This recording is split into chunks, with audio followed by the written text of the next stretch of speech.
Hi, I'm Ronnie from Ronnie's Garage. Welcome to our monthly tech meet for the Rolls-Royce Owners Club of Southern California. And today we will be disassembling and resealing a Silver Cloud 3 steering pump. Now I'm going to pull this impeller out. This is a roller pump, and that's a vane pump, I think. And those little flat pieces of metal swing out, and they wipe, and they do the same type of thing. Okay. Now, you used to be able to buy this impeller kit, it's called, from Rolls-Royce, but you can't anymore. So these pumps are getting pretty precious. If these are all scored, this is all scored, and then there's a. This should lift out of there. Let's see if we can drop it here.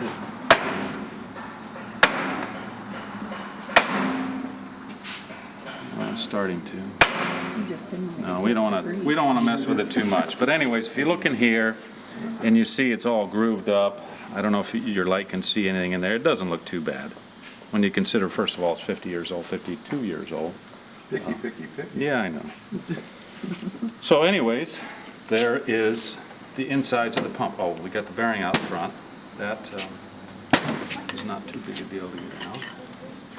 Should just pry out. So do they have rebuilt kits for this? You can get seal kits. Seal kits. But a true rebuild, if this is worn out, you would need this also.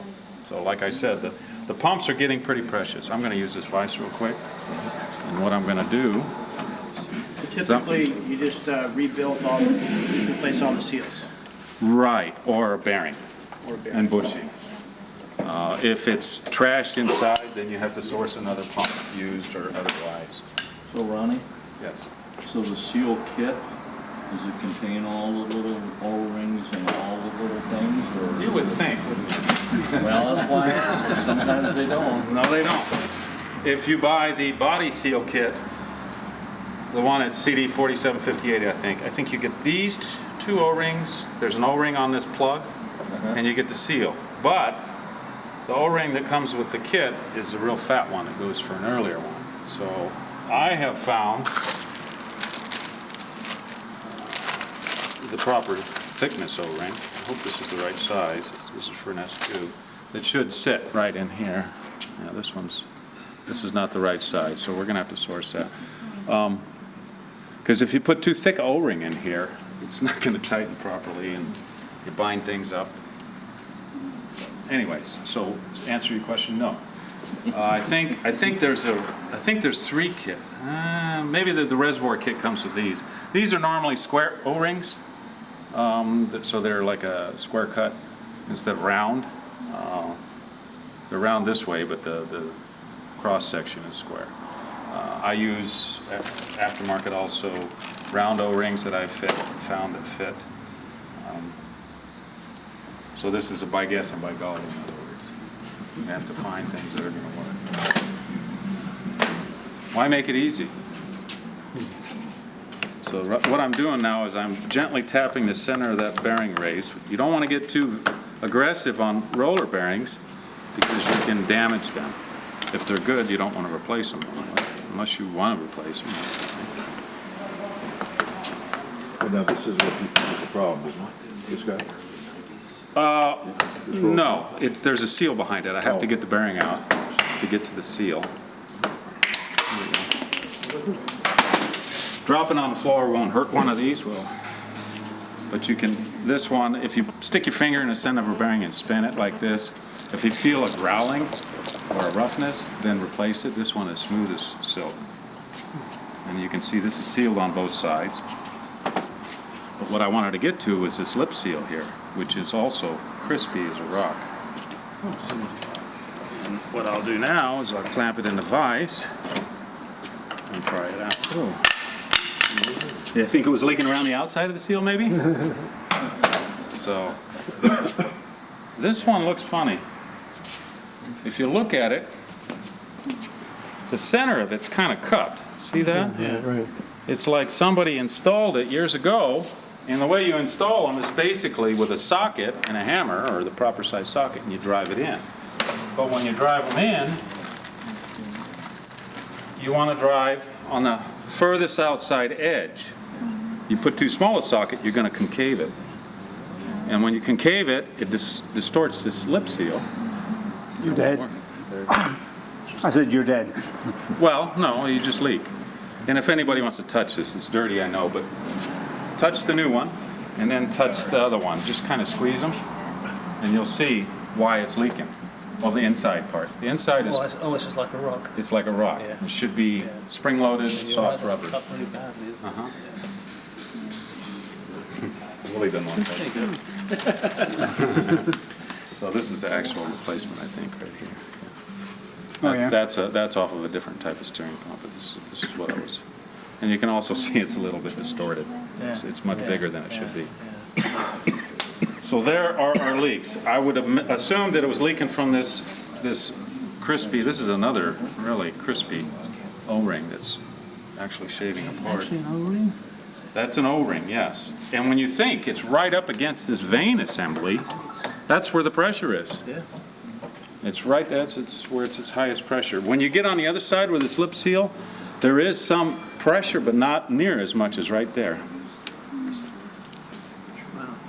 These are stud removers. And what these are made for removing studs. And, oh, this is tight. Let's see here. And what they are, this is for a larger size, is inside it's got 3 pins, I think, and it's got little ramps in there. So what the idea is you stick this over a stud and you put a little tension on it and you roll it, and those pins come in and they grab it. And the harder you turn it, the harder they grab. That's the idea. So we'll see if it works on this. You want to stand there? Oh, look at that. They do work, so Look at- I've used them, and they're marvelous. You've used mine, haven't you? But I used yours. Any questions? If they didn't have that snazzy tool, a vice grip would work? A vice grip most likely would have done it. The vice grip would have done it at this point because there was enough to grab. Oh. Before, we were just kind of grabbing on the end, on a round head. Okay, now it's time to put this bad boy back together. We got the broken studs and bolts out of this. What I'll start with is with new seal. And I like to put a little bit of sealer on the outside of the seal. This green coloring on there is supposed to seal, but I like to make just a little bit more on the outside. The danger of using sealant on anything like this is getting it inside, but we'll be real careful. So I'll set this on the vise right there so that I can lay this on there. Whoops. The seal, the lip, has to face towards the center of the pump. And I will use a socket to drive it in. Just the right side. If it wants to get cockeyed on you, you got to make sure that you keep it lined up. There we go. It's sitting in there. I like to wipe the excess sealant off. And now we can put the bearing back on the shaft. The shaft's going to go back in this direction. So I like to put the bearing back on the shaft.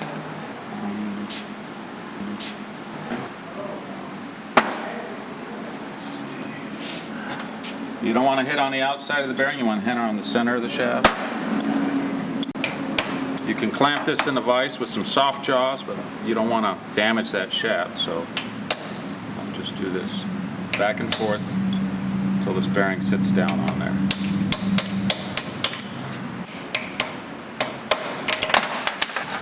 Now you can see it's up against the shoulder. You see there's a difference in diameter on the shafts. So now you can take a little, I use the white lithium grease, you can use any of the kind of rubber lube you want, and put some on that lip. And we're gonna take this and gently work it past the rubber lip. Push it down in there. Now this bearing's gonna have to go down in that shoulder. You can tap the outside edge now because that's what you're hammering against. You don't want to hit the center. And you can hear it at the bottom. What I'll do now is this is the retainer that holds the bearing in place. And we will gently clamp this in the vise and put the screws back in there to keep it in place. That's to keep the pump shaft from jumping out on us. Just gently. All